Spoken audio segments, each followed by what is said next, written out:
Hey, what's going on, guys? Mush back at it with another video. Want to give you guys my thoughts on the Doom Eternal situation, and also the fact that it will be getting an update to ditch the de novo anti-cheat thing in its next update. It was horrible when that got implemented out of nowhere, and also the fact of the matter was this was a game that people paid $60 for, and then it got added. That was a huge problem. So we'll go over that, but thankfully it is being dropped. Risk of Rain 2 will finally be coming out of early access in August, and it is coming along very nicely. Want to give you guys some details on that, and Sea of Thieves will be headed to Steam very soon, a game that was received very poorly when it initially came out, but it has made quite the stride over the last few years. We'll talk that briefly at the end of this video. Okay, Doom Eternal will ditch de novo anti-cheat in its next update. As noted on PC Gamer, Marty Strand said players aren't happy, so it is going back to the drawing board. Now, we'll talk about that in a second. Last week, Doom Eternal got its first post-release update, which among other things included the addition of the de novo anti-cheat. It's not the same as the hated de novo anti-tamper.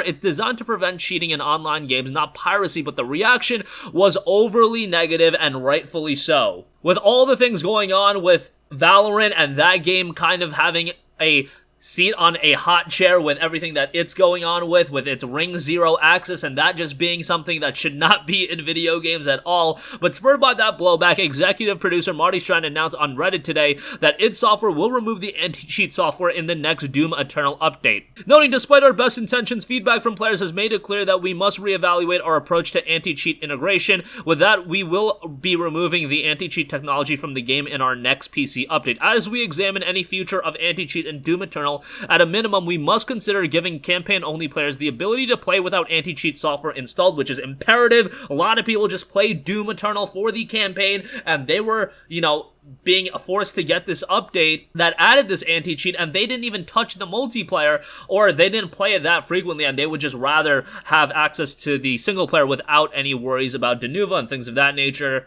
Also noting, as well as ensure the overall timing of any anti-cheat integration better aligns with player expectations around clear initiatives like ranked or competitive play where demand for anti-cheat is far greater. Strand said that the decision to add anti-cheat was entirely id's, and that speculation that parent company Bethesda forced the matter is simply untrue. However, I think some people are going to have their tinfoil hats on and be like, oh, you would say that to protect Bethesda from the line of fire. Nevertheless, I'm going to take his word on that. He also emphasized that removing it is not a reflection of problems with de novo, saying that performance and stability issues that have cropped up following the release of the update are unrelated, which I don't know the accuracy of that. Through our investigation, we discovered and have fixed several crashes in our code related to customizable skins. We were able to identify and fix a number of other memory-related crashes that should improve overall stability for players. All of these fixes will be in our next PC update, he wrote. PC performances, also noted, are based on a code change we made around VRAM allocation and will also be reverted in the next update. A rollout date for the update hasn't been set, but it's obvious to see that the last update did more harm than good. Now, I haven't jumped back into Doom Eternal in a little bit, so it's not like I was really affected by this and I had much stake in it. I played it when the game came out, had a blast with it, was one of my game of the years, kind of in that top 2 to 3 at this point. Let me make that clear. I said that in another video and people were like, oh my god, the games haven't even come out. What about Cyberpunk? I need my Cyberpunk before you make statements like that. I'm talking about this year so far, alongside games like the FF7 remake and things like that. Doom Eternal definitely ranks up with the best of them, but yeah, that update was definitely a wrong step. Thankfully, things are being reverted, and it kind of goes to show that if you do let your voices be heard, yeah, sometimes it doesn't lead to anything, but sometimes good things do happen, and in this case, something good is happening. I wish that the issue didn't arise from the first place, and, things like that should be broached to the community before they're implemented in updates. This is something that should have been told to the community well before the update was even in place. Nevertheless, it just goes to show that sometimes your voices do matter. Alright, moving on from that, Risk of Rain 2 was one of the best games released in 2019, and obviously it's been in early access, but it will be coming out soon in its full release. On its official Steam blog page, it notes, as we all know, the next update is 1.0, the last update until we leave early access. Earlier this month, I ran a quick tweet to get some feedback on what Risk of Rain 1.0 may look like to you, noting what are some long-standing things about Risk of Rain 2 that you hope is addressed with 1.0. Curious because we've been working on ROR2 for so long that maybe we've developed some blind spots. From that tweet, we not only learned that there's quite a few areas of improvement we could work on, but also that you guys are passionate about what 1.0 could be, with many fantastic suggestions and ideas of things that weren't in the original roadmap. They have an image of the roadmap, but things have evolved since then, and a lot of the stuff has already been released. They noted, "We don't take 1.0 lightly. We know that a lot of players have been waiting for the full release to play the game or have joined us early on in early access and are now holding off for the full release. What we wanted to make sure was that 1.0 was truly a complete game experience, and that means not only completing and fleshing out content, but improving and iterating on old features and content that's been left behind in order to meet goals of what a 1.0 version of ROR2 can be. We want to let everyone know we will be releasing 1.0 in August of 2020. That is a tentative release window, and to be explicit, the timing has not been altered because of the world situation. We're incredibly lucky that our business was mostly unaffected. The timing has changed because we're expanding the scope of 1.0 update. We almost completed the entirety of early access without any date changes. That said, pushing forward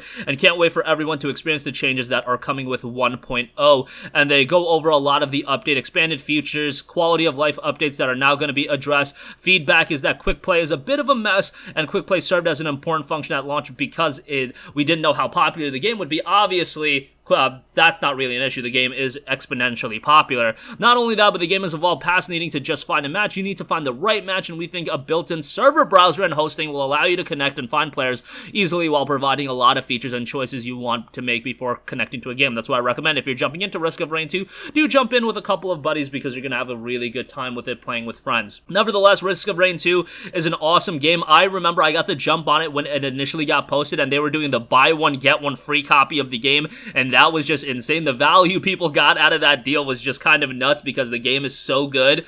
Overwhelmingly positive reception on Steam. That's across 58,560 reviews, 96% positive, and the game isn't even in its final form yet. So yeah, you can imagine how good it's going to be over the course of the next few months. Alright, lastly, I do want to quickly note that Sea of Thieves is arriving on Steam June 3rd. Got a little messed up because State of Decay also just had some release or some update recently that I was made aware of. Sea of Thieves is arriving on Steam on June 3rd, and this is a game that was a complete train wreck when it came out. I believe back in 2014, maybe 2015, was not very good. However, it has received a litany of updates that has made the game exponentially better. I don't think it's perfect, but I played it a few months ago and quite enjoyed it, and I should rectify by saying that the game was announced in 2014. It ultimately was not released until 2018. Yeah, I'm getting my dates a little confused here. The days are starting to blend now. Nevertheless, Sea of Thieves was not a very good game when it initially came out. However, if you actually look through it, they have released so many updates to this game that it has gotten considerably better, so the initial reviews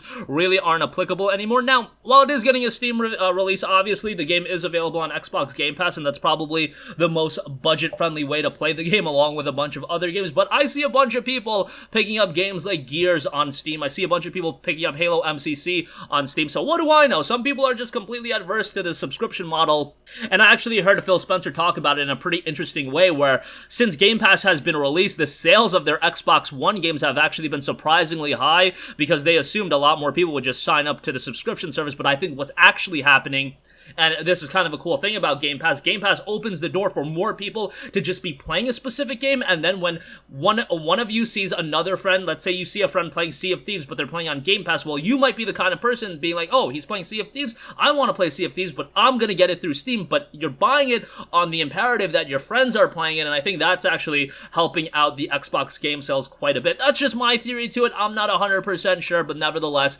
Sea of Thieves will be out on Steam come June 3rd, and that's going to conclude this video. Again, as far as Doom Eternal, thank God that the next patch is going to be remedying the situation. Hopefully, they're a little bit more open with the consumer before they implement updates like that, and I feel like that should be applicable to just about every game studio. Risk of Rain 2 will be hitting Steam full release sometime in August, and Sea of Thieves hits the Steam Marketplace on June 3rd. That's going to wrap up this video. Sound off with all of your thoughts in the comments section down below. Thank you for watching, and goodbye.